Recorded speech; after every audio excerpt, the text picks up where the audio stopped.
In front of me is VIVO Y19s, and today I would like to show you how you can clean storage.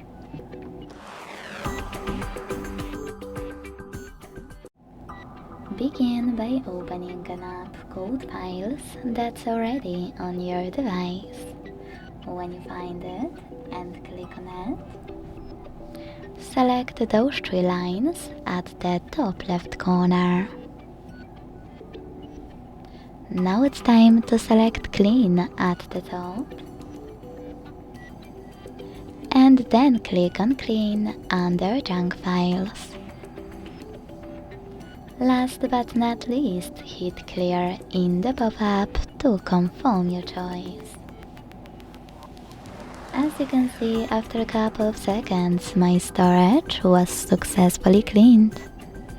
Thanks so much for watching. If you enjoyed this video, leave a like, comment and subscribe. Bye!